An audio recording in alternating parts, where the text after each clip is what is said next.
Hello, hello. This is Yuriy of Moving Sales Professionals and the Let's Talk Moving podcast. And with me today, I have Raymond Correira with Correira Brothers Moving and Storage out of Rhode Island. How you doing today, Ray? Hey Yuri, good. How are you?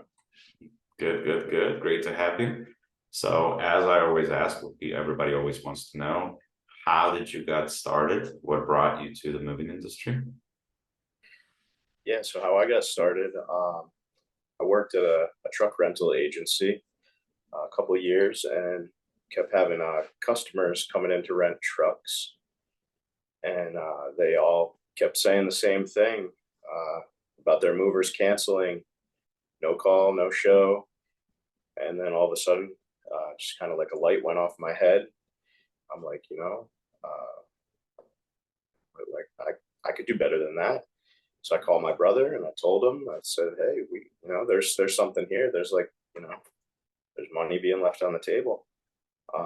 So we started renting trucks and equipment and just moving the furniture ourselves.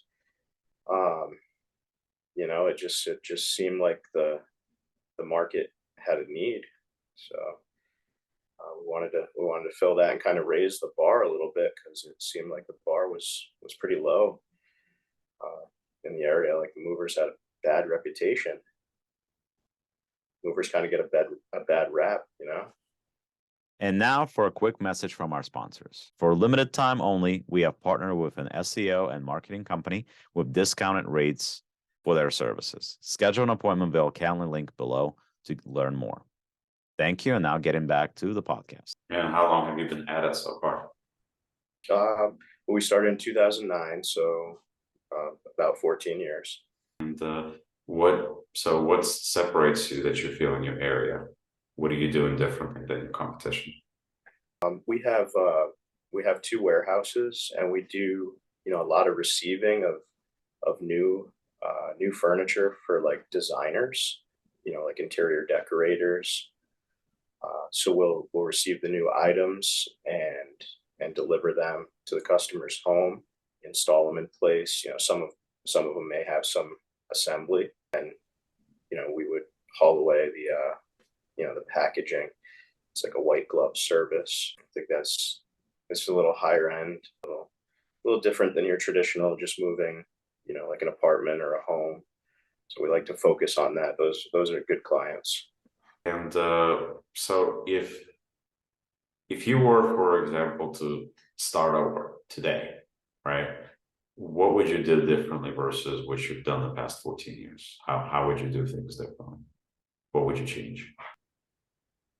Well, I guess I would make less mistakes. So yeah, I mean that's a good way to think about it. So What mistakes? where I came from, like I didn't have anybody to tell me which way to start the company. So where to focus, like marketing. Nobody really pointed me in the right direction. So it's you learn through trial and error. You know, a lot of it when I started was word of mouth. We went around passing out business cards. Like I said, I worked at that truck rental agency and storage facilities. So we hit all the storage facilities, did a lot of like business cards.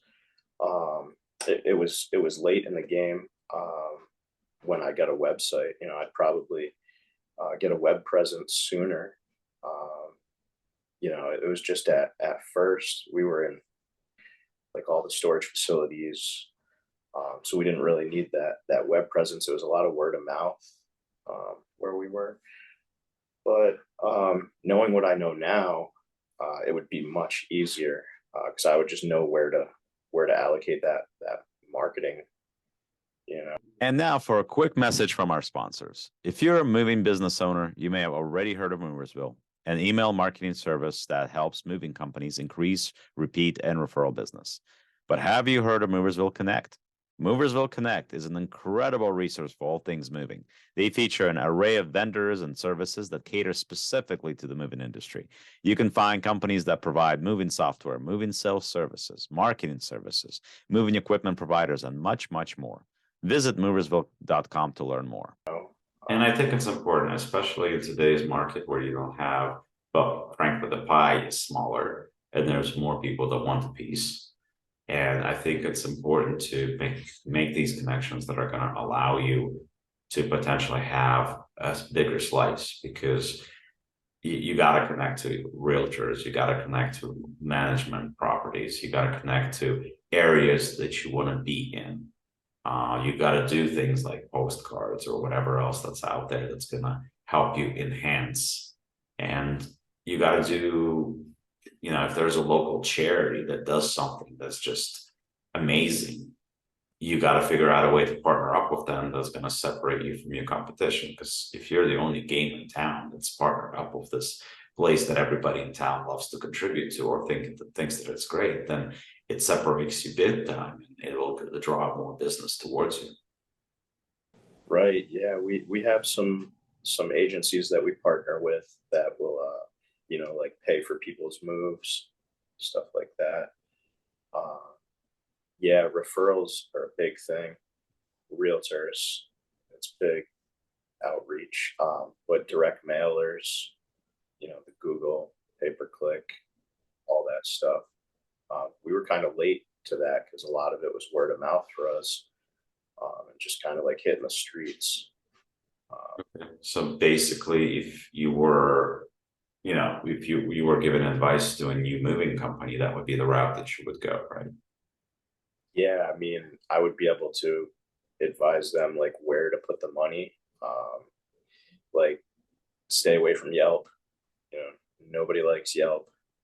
I know it performs well for some people in certain areas, but it's just not the type of clientele that. Okay, so why don't you like Yelp? What is it about Yelp that you feel that's not working out for you?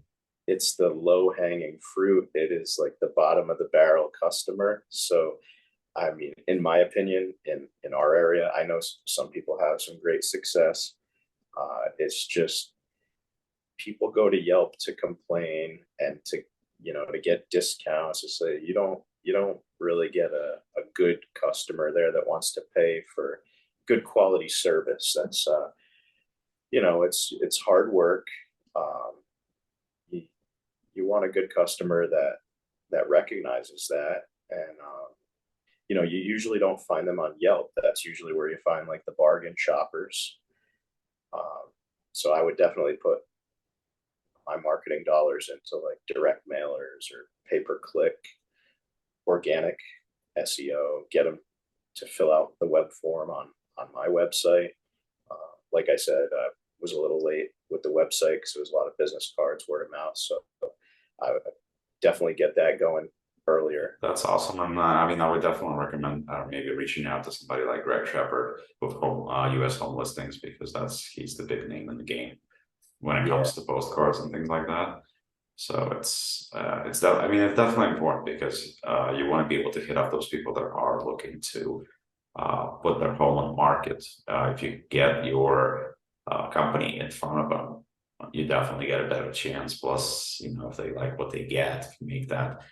It's all about the flyer too. Is that, if you make it colorful, you make something that's really good, makes you go, oh, that's cool. You always want to do something different, something that's unique. So if you can come up with something that's unique, you were ahead of the game already. Yeah, eye catching. People get those postcards, they usually just throw them away. So you got to grab their attention.